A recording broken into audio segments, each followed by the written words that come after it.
14 games unbeaten. I know you don't really think about the unbeaten streak, but seeing the way your team has been able to find ways to get a win in the last game and come back and get a draw in the game before, what does that say about the group for you?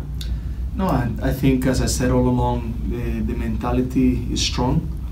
The guys work very hard, and the most important part is that in the matches they try to find ways to make sure that we are in the game and that we can get points.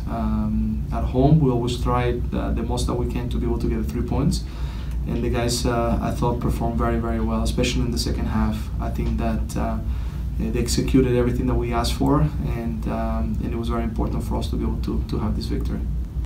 And then following up on a question I asked after the game, with Audie leaving, in terms of your depth at striker, do you see the club maybe bringing in another piece during the transfer window at the position, or if not, how do you kind of look at your depth at that position now?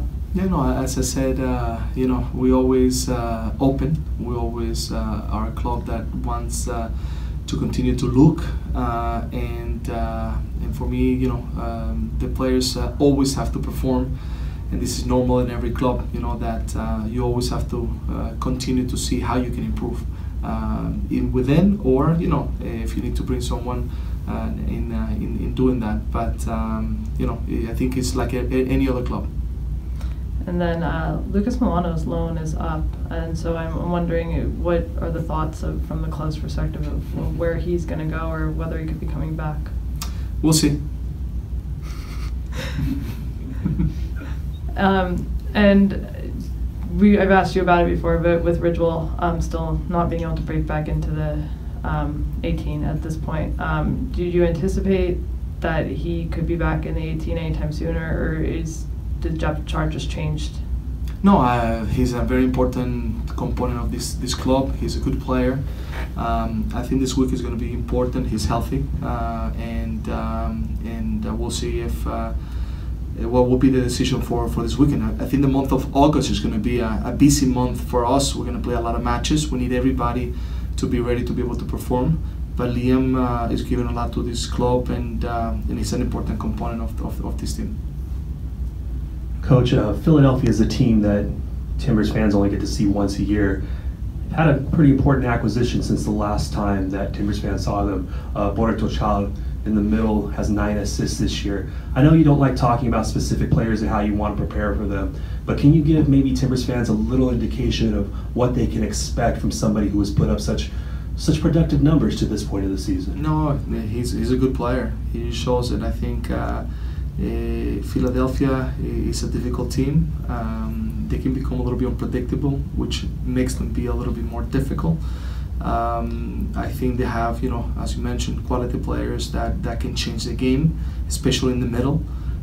They have pace, they're quick, they have some components that make them be a dangerous team. Everywhere they're gone, they've been a team that made it very difficult to teams to play against, and we expect the same thing. I think we understand very much their strengths, but I think also we look at the things that we can do well in order to be able to have a good game, and especially at home.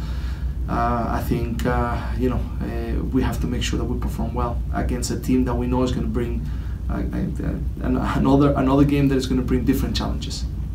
And one thing about your team over the last couple of games, we're seeing some defensive mistakes that we weren't seeing maybe a month ago, some inconsistencies and some quality opportunities that the team wasn't giving up before. How concerned are you that it looks like in moments that the concentration or the execution isn't quite there the same way it was a month ago? I think yes, I agree with you that we have given some goals against Montreal and against Houston that maybe can look as mental lapses. But I think when you approach now tries to give something and a new component, sometimes these things are gonna happen. I trust my players 100%. Sometimes we're gonna make mistakes. That's normal. I think how we react to mistakes is the most important part, and I think we react really well. And then when we look at the match against Houston, we play against a good team. And talking today, with the coaches, they only had 3 chances the entire match. So I think we're doing a very good job, and sometimes these mistakes are going to happen. But I think it's how we react, how we find ways to make sure that we get the points that we need after those situations is the most important part.